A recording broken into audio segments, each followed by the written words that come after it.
stuff over here. But the Eucharist is God's no to that lie.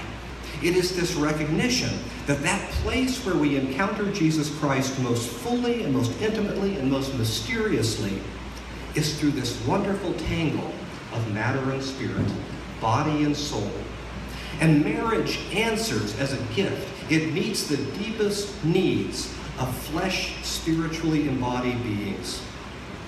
And so when we talk about marriage as a gift, we need to celebrate and embrace the sexual dimension of marriage, because it is a wonderful and beautiful gift from God. And in some sense, I always make the joke that after good sex, a married couple should not reach for a cigarette. They ought to reach for the Eucharistic bread. Because in some sense, as sweaty bodies and sheets celebrate the beauty that is sexual intimacy. You have touched God in a limited and finite way because your beloved makes present to you a grace and love and fulfillment of your physical and your spiritual needs that are mirrored in the Eucharist. Yeah, I knew I'd get some attention if I said that. So marriage is a gift, and we ought not to be embarrassed about the church talking about the beauty and the goodness of sexuality, but also recognizing that we need to avoid the danger of uncoupling our sexuality from our spirituality. Because one of the most destructive things of promiscuous sex or casual sex or hookup sex is not just that it endangers your body, it also wears away at your soul. And it makes your soul sick, right? And that's the mystery, that the best sex is the sex that happens in the context of a lifelong covenant. It's embedded in one's spiritual identity, rooted in Jesus Christ. So it's rooted in a gift that answers to the Eucharist. I'll talk about one more point and then skip a few. Second, the gift of marriage answers to our baptism.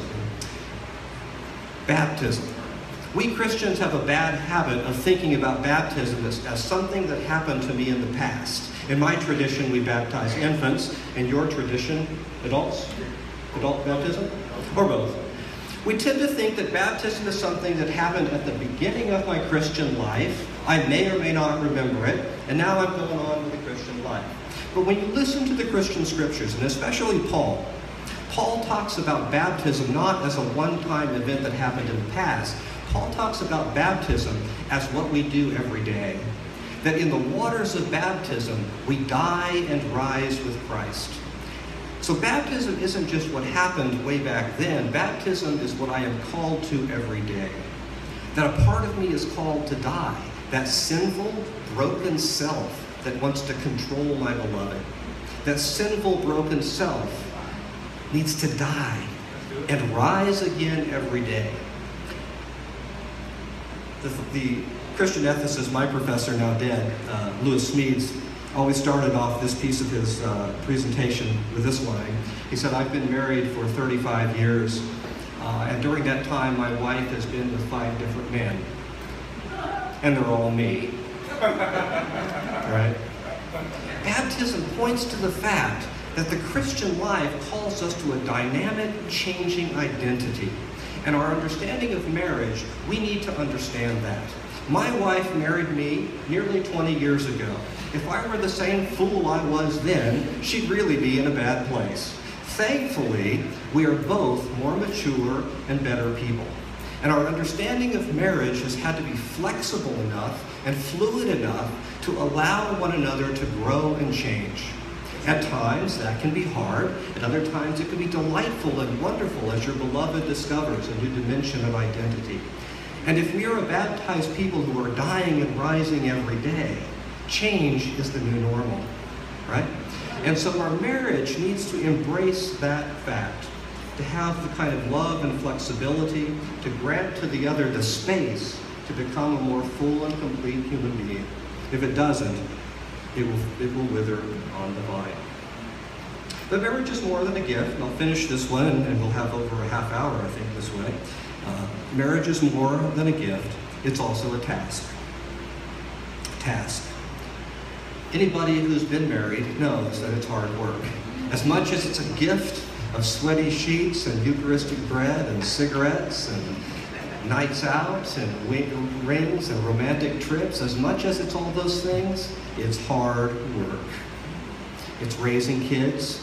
It's changing diapers if your marriage calls you to parenthood. It's cooking meals instead of going out.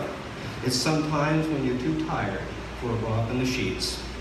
Marriage isn't always glamorous. It's a task that you got to work at. This is the place where Christians are most countercultural, because consumerism says, cast her aside, cast him aside. Find a new model that's cheaper, easier, and disposable when you're done, right?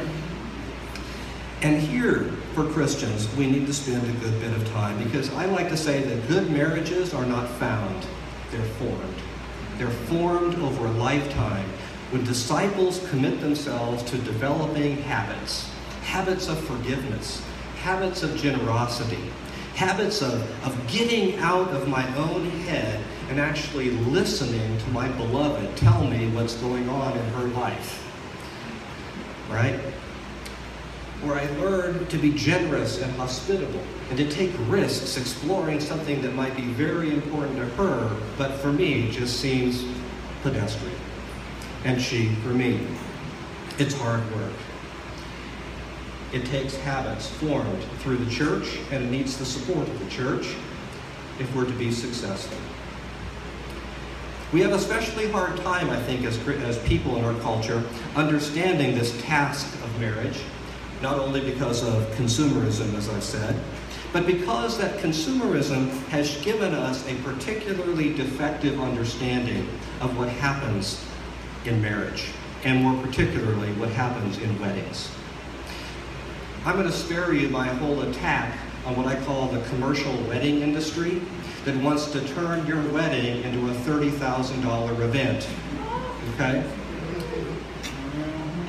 Because we have a whole consumer commodification of the wedding industry that is deflecting our attention from the real meaning of marriage, which is those vows. A bigger cake, a bigger dress, a bigger reception. Invitation lists can become a giant distraction, but as I said, I'm not going down that road to preach. Instead, what's that? I just, I don't know what happened to doing that, but I haven't got the color that David's got. That's what you get for bringing a straight white guy in. So, we have the industry of marriage, of weddings, but more importantly, we have been seduced by a lie. And that lie has taught us to confuse weddings with marriages. We all go to the wedding and maybe the reception, we bring a gift and we celebrate this romantic event, and then we say, those two are married. But I'm here to tell you, theologically, that's not right.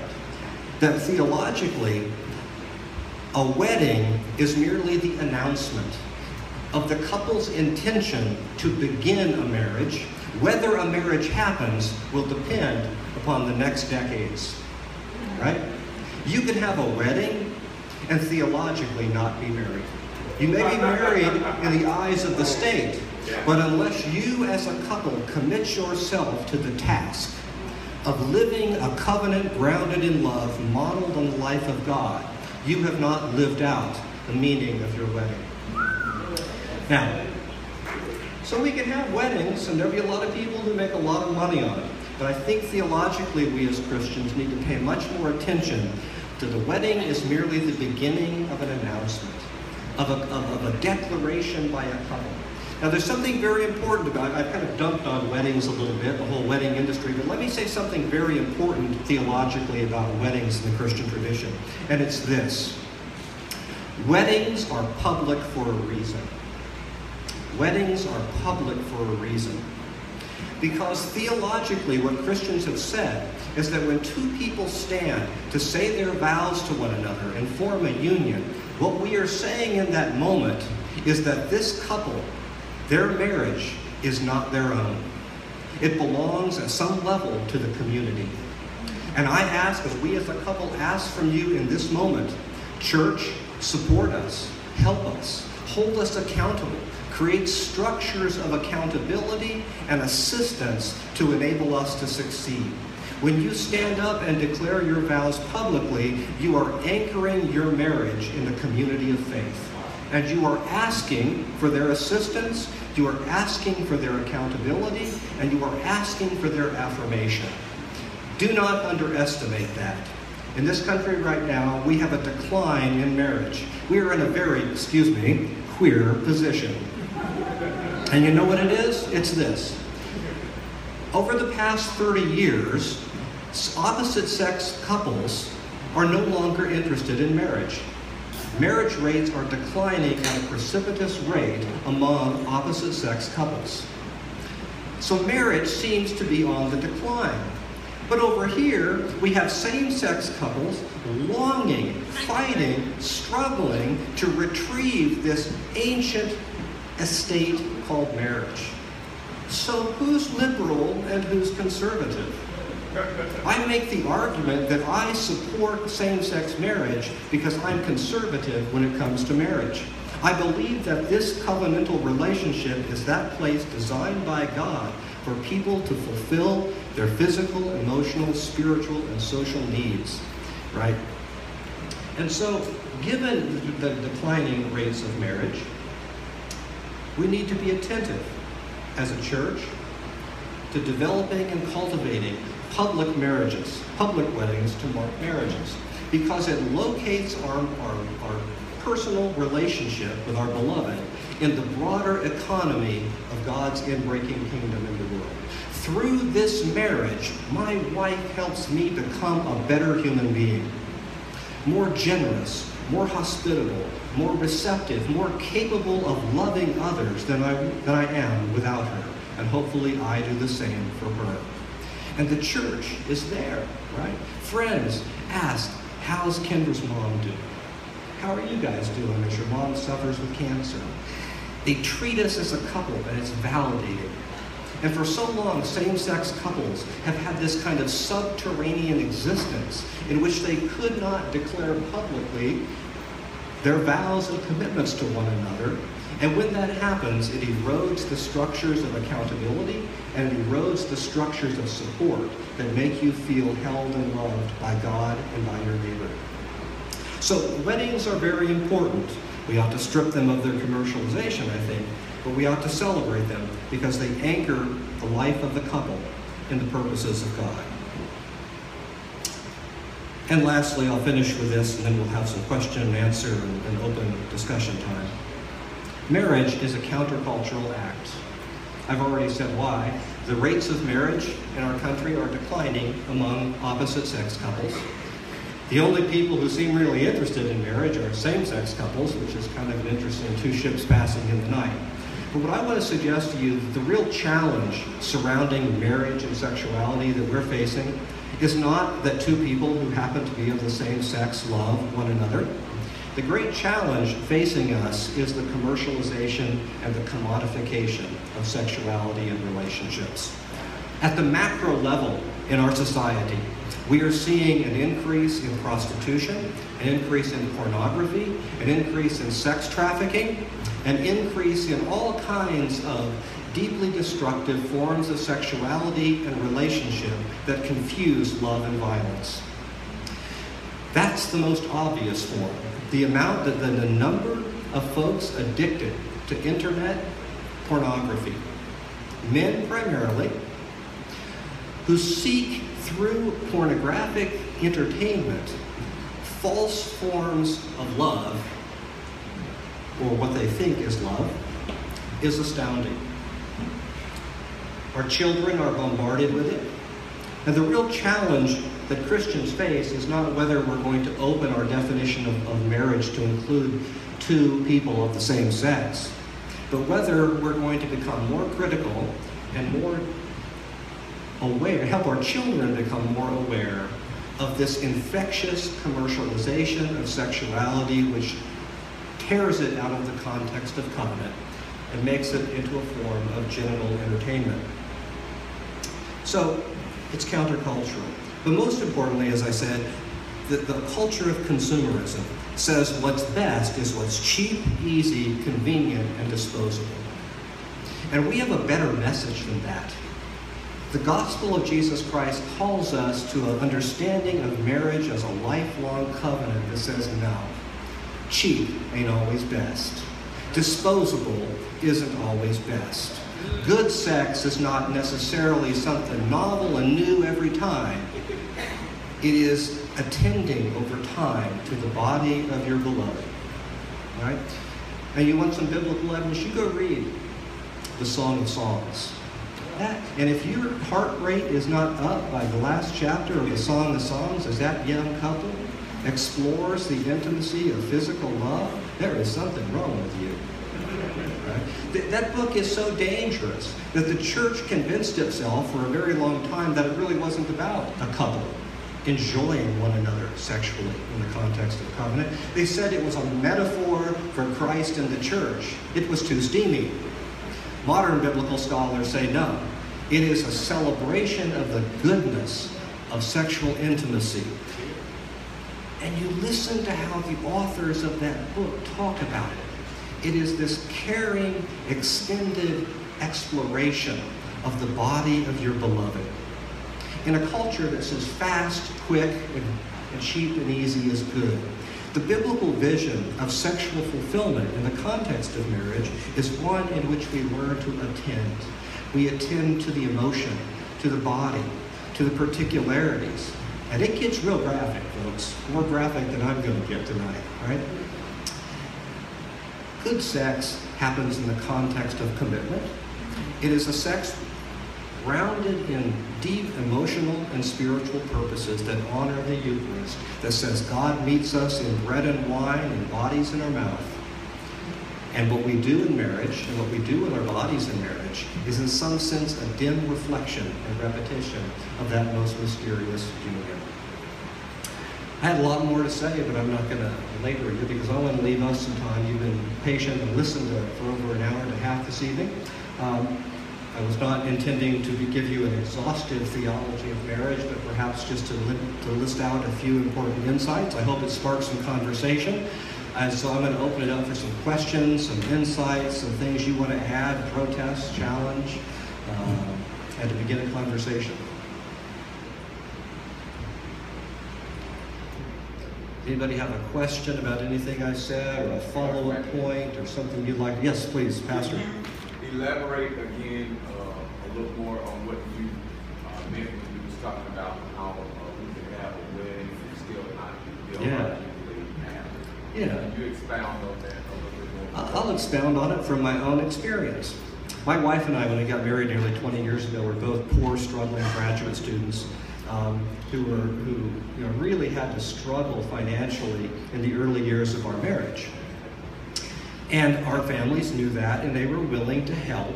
And we insisted, however, that we wanted a modest marriage. No, sorry, a modest wedding. I get confused in my own head. A modest wedding.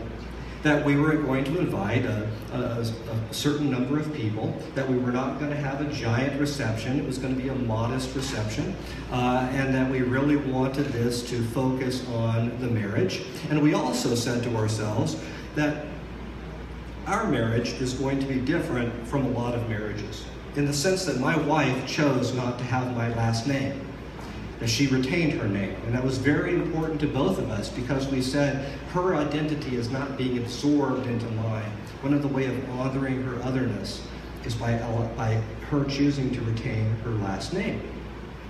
And she was not going to wear a wedding veil because we don't believe in a marriage that one party is head of the other. That's just ancient silliness rooted in the ancient world.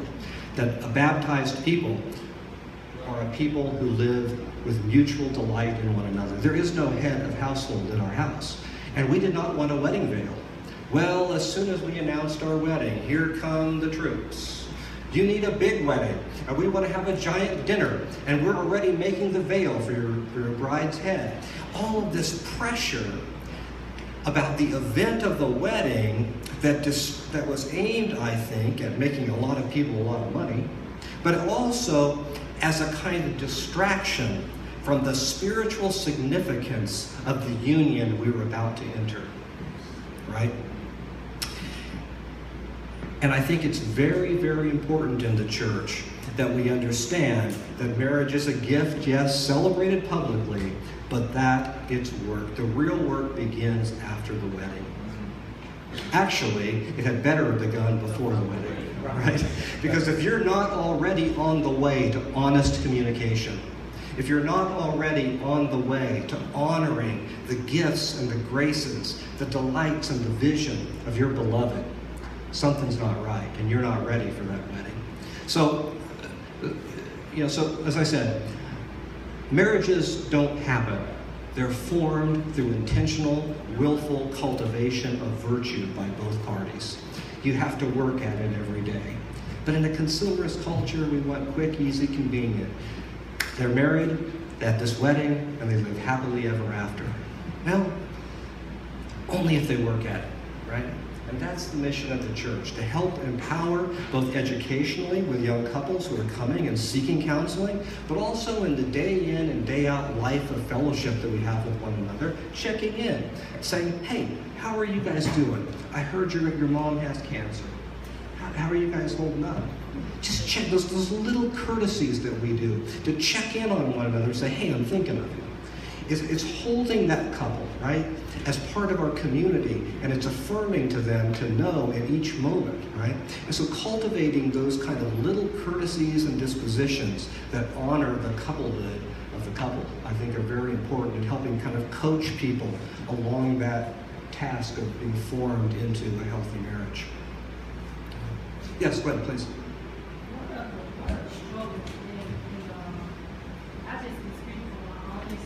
Mm-hmm. In the Black gay community, is that with the newness of the marriage equality movement, granting same-sex couples the right to marry, we have a lot of people that we encounter that still struggling with the religious dogma that homosexuality is a sin.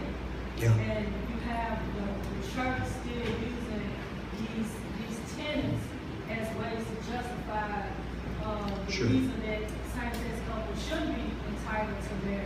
Yeah. Can you speak on I can. Yeah, and of course this touches upon the theme that David talked about, that over time, when you hear again and again from the pulpit that you're an abomination, it begins to wear away at your selfhood, right? And the head drops, and the sense of self-esteem gets eroded, right? And so that was why I began talking about the church's complicity in violence against many, many people, including LGBT people and a whole lot of others. I don't have time this evening to go through my presentation of the Bible text as I've done at your congregation. I'd be happy to do that sometime. But let me try this short answer to see if that helps. I like to begin that talk by saying, you know how many verses in the Bible mention homoerotic acts? 6. If we're being generous, 7, but the 7th is actually a repeat of the 6th. 7 verses. Do you know how many verses are in the Bible? Over 30,000. Really? If the Almighty were so worked up over the evils of same-sex intimacy, do you not think the Almighty would have given more than 6 out of 30-some thousand verses?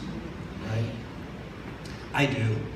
And when scholars study the Bible, we read it in its literary, historical, and cultural context. We don't treat it like a magic 8-ball that we shake up and pull a verse out of context and says, "The man shall lie with man." No, we read this text and say, this is an ancient document produced by an ancient people. And if we're to hear a fresh word from God through it, we can't bypass that foreignness of the text.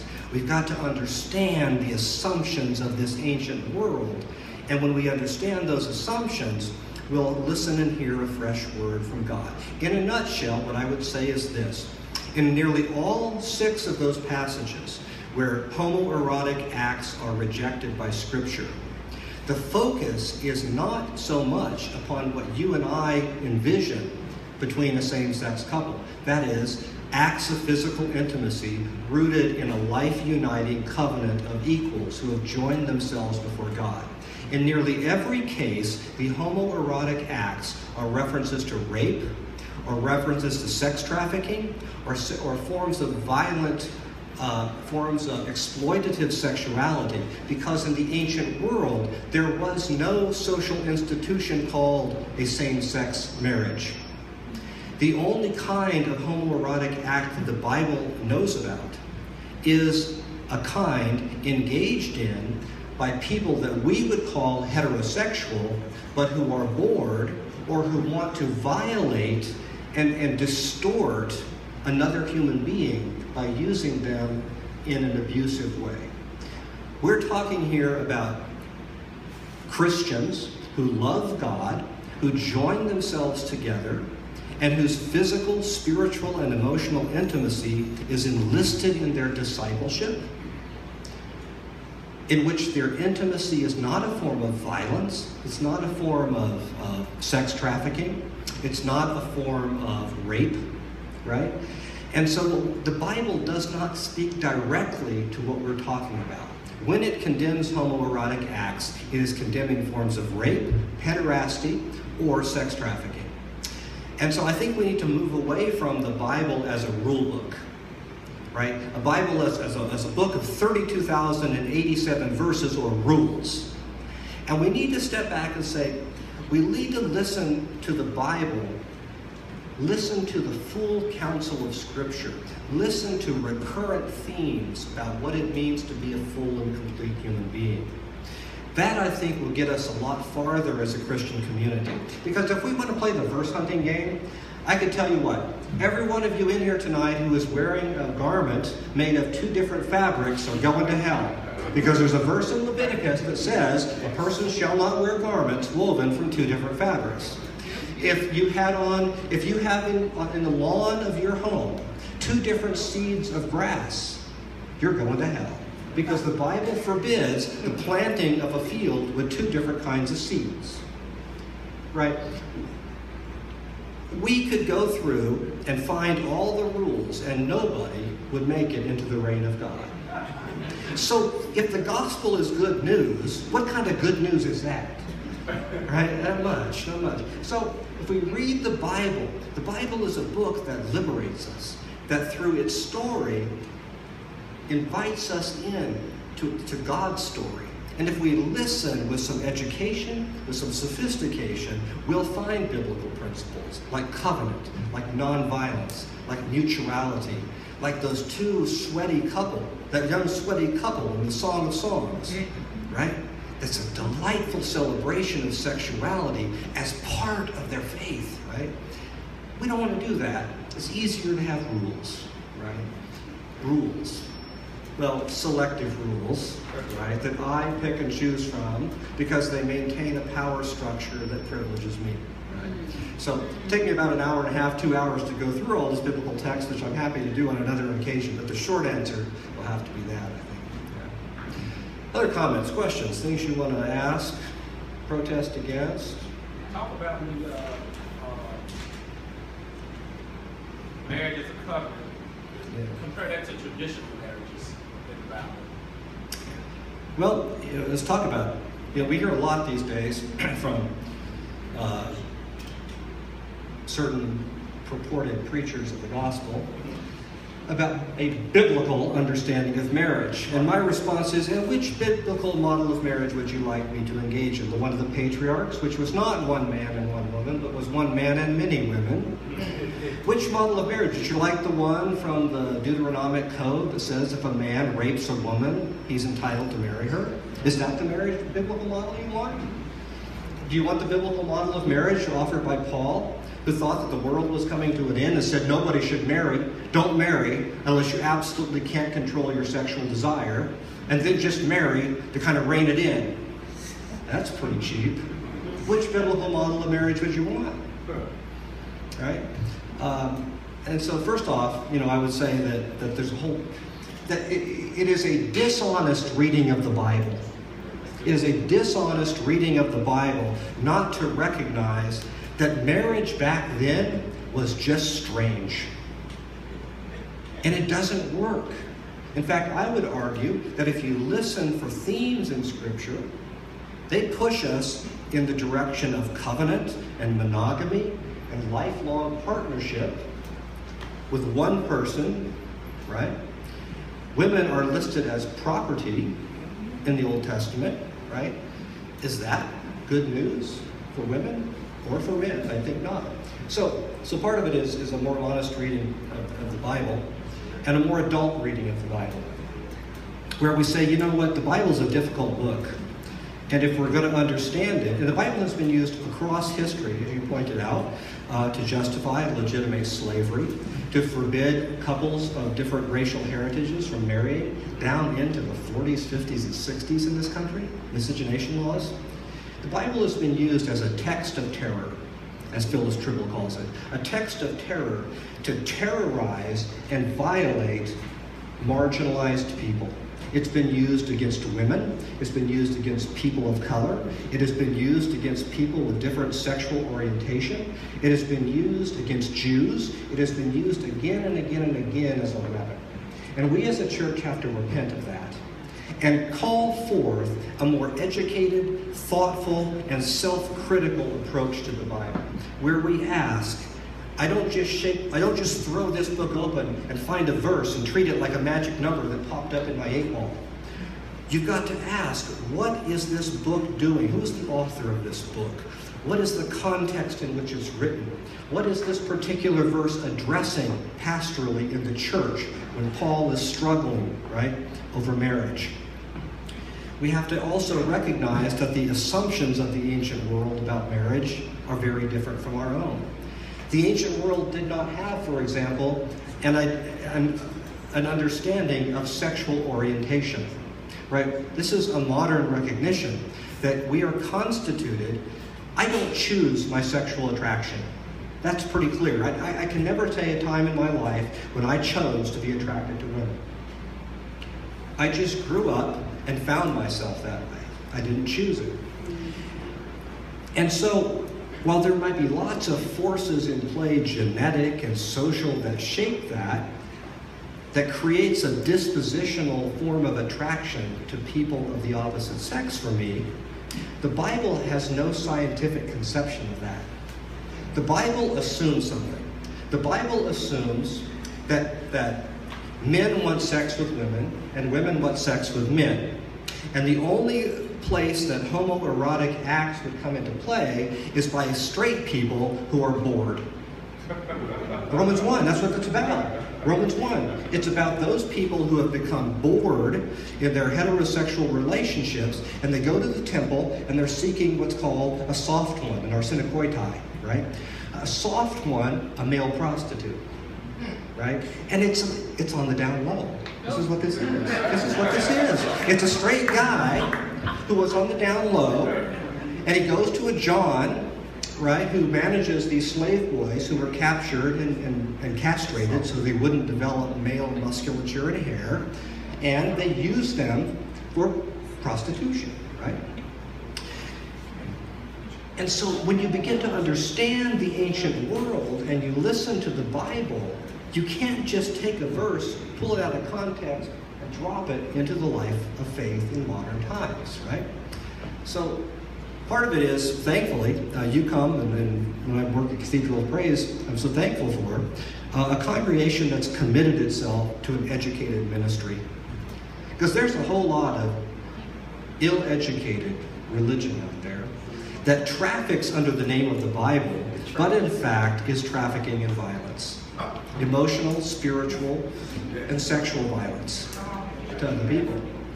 And so the church has a lot to do educationally in helping folks read the Bible fresh and honestly, right? All right, that's my sermon on the Bible. What are questions? Oh,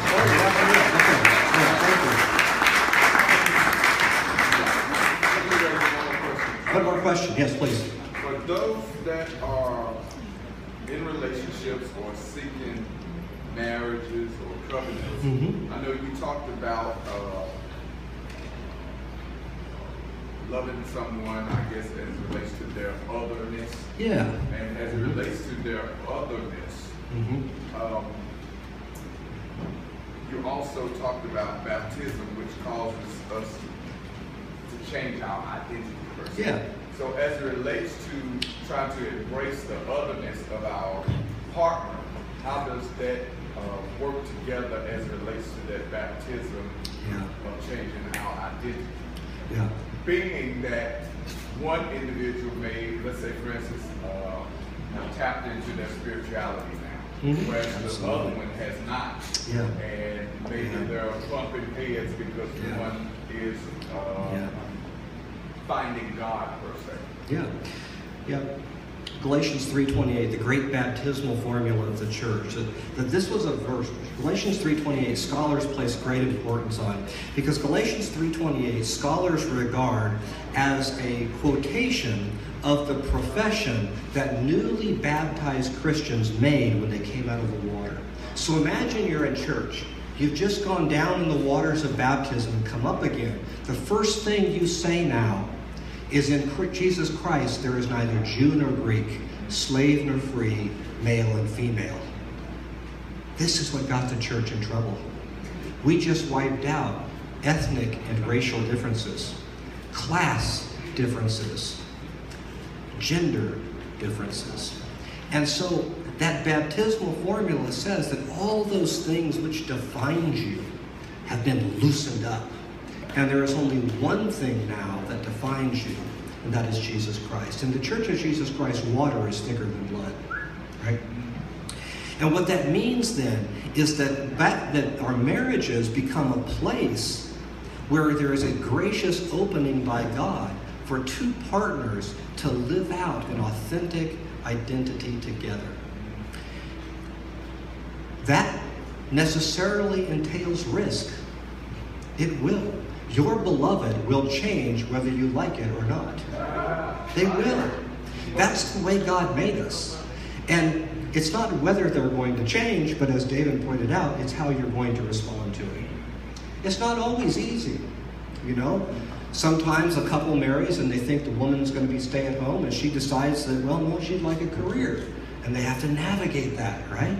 They have to navigate that together. It's not easy. And it's there that you learn through those changes that you need to give her or him the space they need to become the being God is calling them to be. That may demand change of you. It may hurt at times. But if a marriage is rooted in love, it is marked by forgiveness, generosity, kindness, flexibility, and a willingness to be changed by the needs of your beloved.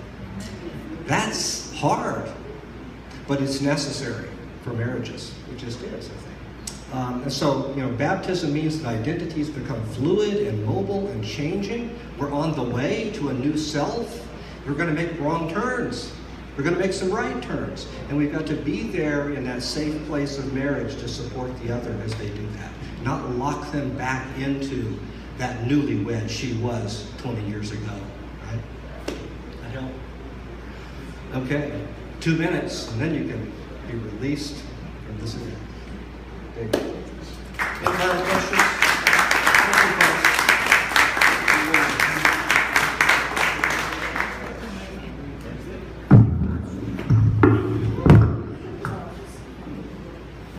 One more time for Dr. Matt Matthews.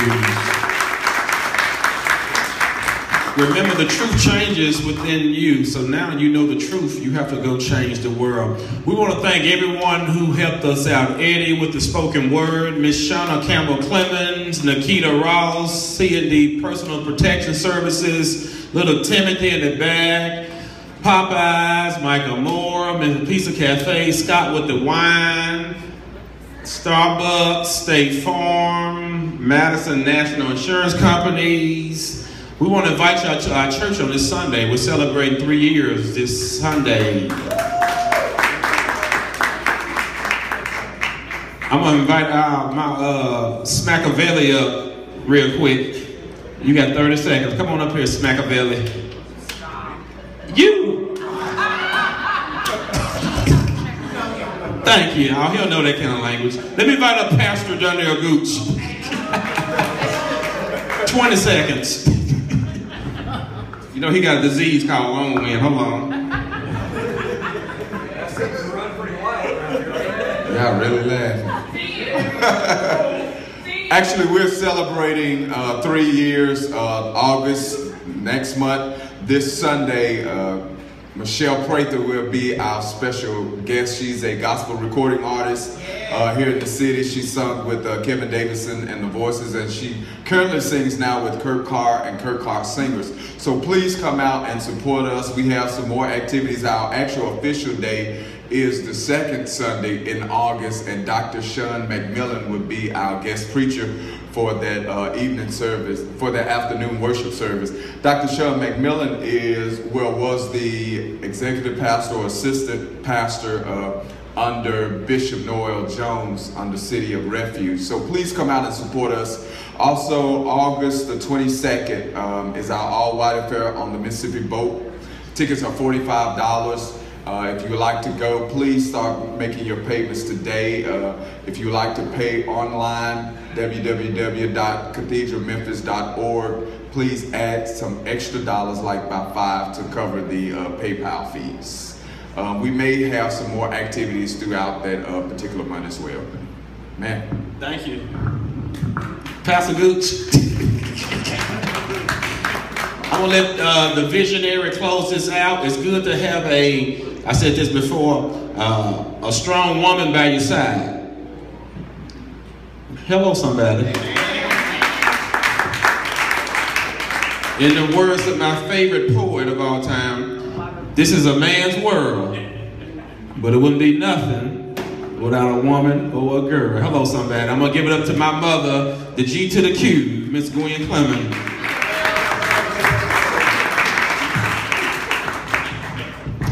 We just want to thank you all for coming out and supporting. We will have another workshop next month. We're going to blast Facebook again. We want you, I don't know the date by heart. I think it's the 31st. It's the last Monday in every month, September and October and August. August, we're going to be doing some real motivation. We're going to be doing affirming, uplifting in our community and empowering our community.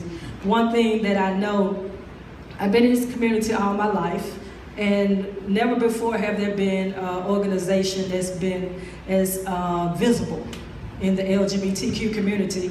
And that was one of the visions when we started this organization. We are nonprofit, fully entitled to all benefits. We're 501c3, so any donations that you give to us is tax deductible. You can't file them on your taxes. And we have a good support system, but we need more. We need more females. We need more males. We need more of our transgender sisters and brothers to come out. And we're open to anything that you want to see, anything that you would like for us to host or put on or talk about. We have allies and we have sponsors. We have collaboration with other nonprofits in the city that we can bring in and give our community exactly what we need. So once again, without you, none of this is possible. So we like to start on time and we like to end on time so that we can give everybody everything that we promise. And I want to thank you for coming out. Every time we call you, you always come. And we have food left over. We have food left over. We have beverages left over. We don't want to throw anything away. If we do, we will take it to the mission downtown. We will not throw it away. It will not go unused. So please help yourself. If there's anything else, we are open for suggestions. You can write them down, and we'll be glad to bring this workshop on. We want to do like some more talking and have maybe a platform and do some discussions, round table. What's going on in the community? Where the young people at? Where are they? I know y'all know some young people that's in our community, and that's who we got to go back and get. We got to go back and get the youth and bring them in on discussions like this and let them hear the kind of dialogue and information that Dr. Matthews gave us today. I already knew this, but somebody in here probably didn't. And that you need liberated. Our mantra is, I am unleashed. So get you one. What are you? What are you? I am unleashed. So now you unleashed. So that's our intent, to unleash you. And get your own mantra. Hashtag I am blank blank. So that's where we are. So yeah, tell a friend if you enjoyed yourself today. Next month, we're gonna go get some soul food or somebody gonna donate to us. No, State Farm is gonna donate food for the next event. Thank you very much. Now let me do my preacher thing real quick. I need you all to help us out so next month we can do this thing. So please see Miss Sean before you leave. Donate $5 or $10 to help us out because everything was free today. Don't donate no dollar. $5 or $10. See Miss Sean before y'all leave, and everything was free. We didn't charge for anything. We paid for some stuff. I just want y'all to help us out for our next event on August the 31st. It's a Monday. We want y'all to register. Just see Miss Sean before y'all leave. Good Talk Center. They donated the sound and everything to us. Miss Kitty, this lady in this building, who's the owner of the building, she was gracious to us. She loves our community and everything. So see Miss Sean before you leave. We thank you, and my mother's gonna dismiss everybody. That's it. Thank you. Have a good night. See you later. All you men help me put this stuff up. Don't go nowhere.